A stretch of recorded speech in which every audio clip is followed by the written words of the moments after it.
Hello，大家好，我係 Cody。大家好，我係 May。我哋係澳洲生活同工作嘅香港人。冇錯啦，我哋今日嘅題目呢係延伸住上一次嘅錄音嘅。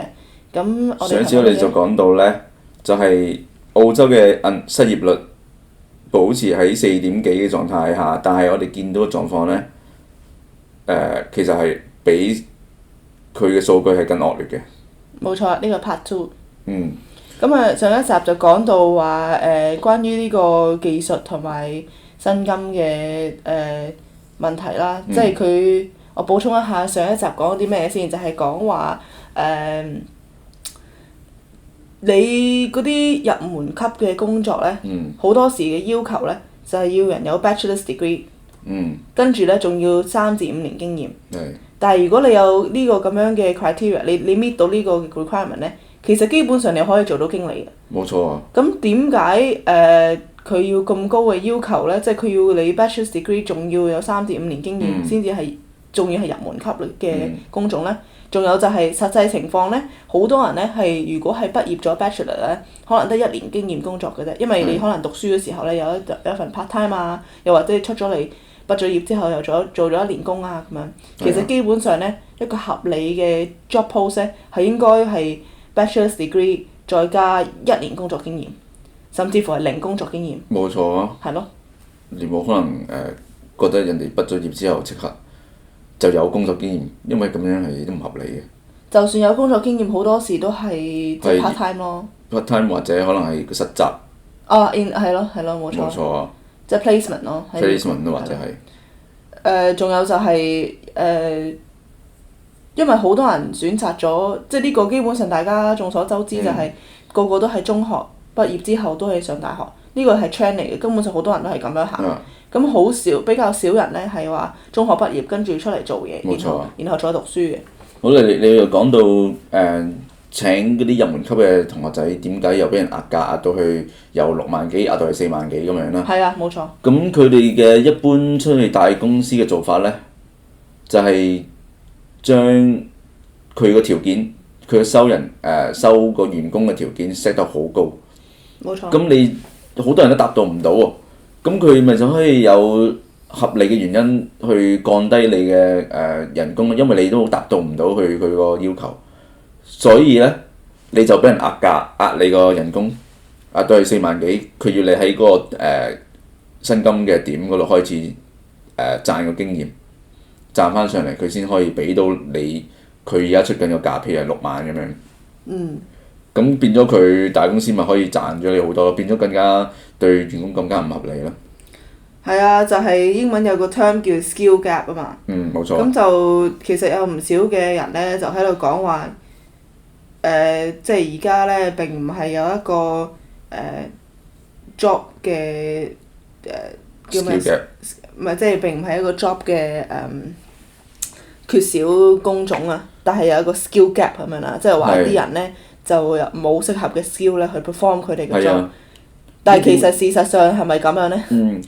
點解會有 skill gap 呢樣嘢呢？因為係大公司製造出嚟，佢除咗用呢個 term 去因為嗰啲 HR 或者嗰啲嗰啲經紀，即係請人嗰啲中介人，佢哋就可以用呢個 skill gap 呢個 term 呢，請人嗰陣時，佢就可以cover 自己嘅錯誤問題。譬如佢話如果大公司佢用呢個中介公司去請人，大公司話你請呢個人翻嚟呢，根本就達到唔到我想做嘅嘢，咁佢呢個中介公司就可以用呢 skill gap 呢個 term 呢，就話因為我哋本身請呢個人嘅條件係咁高，但係其實呢個candidate 呢個請翻嚟嘅人，佢只不過去到入咁高嘅啫，即係仲爭佢嘅未到佢嘅 requirement， 咁佢就係有理由可以cover 自己嘅錯誤，就係因為佢冇到呢個 requirement， 請唔到一個合適嘅人，佢因為有 skill gap 嘅問題，咁呢個員工呢達到唔到佢呢個想要嘅效果，咁呢個大公司就冇理由作怪責呢個中介公司啦。除咗係為咗 cover 自己嘅錯漏之外呢，基本上就係壓榨員工咯，就係令到啲員工就自己認為自己呢嗰個能力呢係未達到人哋嘅要求啊，所以呢就自願咁樣收一個低啲嘅人工。冇錯。但係其實咧 skill gap 咧，我好懷疑係咪真係存在咯？因為其實係你做嘅嗰份工咧，基本上咧都唔一定要你有咁多經驗先做到喎。其實根本上 skill gap 咧係咪其實係唔存在咧？其實我哋見到嘅，譬如有啲人請 IT 嘅人咧，佢係要你有 programming 啊，識得咁多語言，咁多 language 啊 ，PHP 啊，JavaScript Python 咁多呢啲嘅 language。但係其實你到實際裏面咧，你可能一個 programming 嘅動作都唔使要做喎。譬如可能你做一啲office 嘅工作啦，佢要你有一堆用唔同 software 嘅經驗，或者同對客唔同嘅處理事件嘅經驗啦。但係你去到 office 裏面，可能就係入 data entry，就係入數據嘅啫喎。冇錯啊，其實根本上 skill gap 咧係有可能係唔係好存在，尤其是喺低級嘅職位裏邊。傳統以前嘅做法就係啲人請咗入公司，跟住公司會有培訓㗎嘛。冇錯。因為好多嘅做法啊，或即係嘅工作嘅程序啊，又或者係嗰啲嘅 data entry 呢啲工咧，其實係要 train 出嚟㗎嘛，要喺公司培訓出嚟。冇錯啊。但係咧，我留意到就係澳洲或者全世界都係啦，不過我見到就係澳洲嘅培訓咧係減少咗好多咯，即係公司裏邊內部嘅培訓啊，俾員工嘅培訓係少咗，同埋少咗投資落喺呢一方面去設計一啲 program 俾員工，因為其實培訓咧，我覺得係好重要同埋係必要嘅，但係佢哋就覺得培訓呢個字眼咧就係一個 cost， 係公司嘅一個支出。所以佢就 cut cost 咧，就 cut 喺呢啲位置，跟住咧將呢個skill 嘅呢個責任咧推去俾嗰啲員工身上，即係叫佢哋自己咧去進修。但係其實咧，去令到一個人能夠做到嗰個 job 咧，其實公司佢自己都有一個責任㗎嘛。其實如果佢想有一個人做到嗰個特別方面嘅技術咧、特技啦，即係佢個 specialty 咧。如果佢真係咁專門喺一方面咧，佢除咗可以喺出邊去讀書之外，出邊去攞一個 certificate 之外，或者攞即係 graduate diploma 啊、bachelor 啊、master 之外咧，其實公司嘅培訓咧係能夠令到佢去提升佢嘅技術，提升佢嘅即係做嘢嘅效率啊，做嘢嘅即係嗰個嘅專項啊。其實應該係投資喺呢一方面，但係好多公司咧根本上係 cut 咗呢個部門咯，成個部門 cut 咗，根本冇培訓。咁你講咗一個好大嘅重點出嚟啦。咁其實唔係淨係澳洲 cut 咗呢個培訓員工呢個步驟嘅，全世界地方其實有數據嘅。咁美國有數據就係喺90年代嘅時候咧，啲公司大約會用12個禮拜去培訓嗰啲員工嘅。但係去到今時今日咧，可能最多去到1日嘅啫，即係12個鐘頭去培訓一個員工。咁其實係咪因為呢個學歷嘅膨脹，即係譬如好多人都走去讀書增值自己，攞好多certificate， 好多bachelor degree 咁樣。咁係咪因為我哋每個人都拎咗好多張呢啲咁嘅證書，咁就佢哋唔需要培訓咁多人咧？但係其實又唔係喎，如果你諗深一層。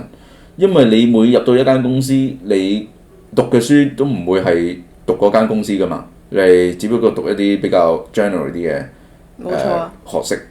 但係你每入到一間公司，你都要重新學過佢公司嘅點樣運作啊，佢到底要啲咩知識。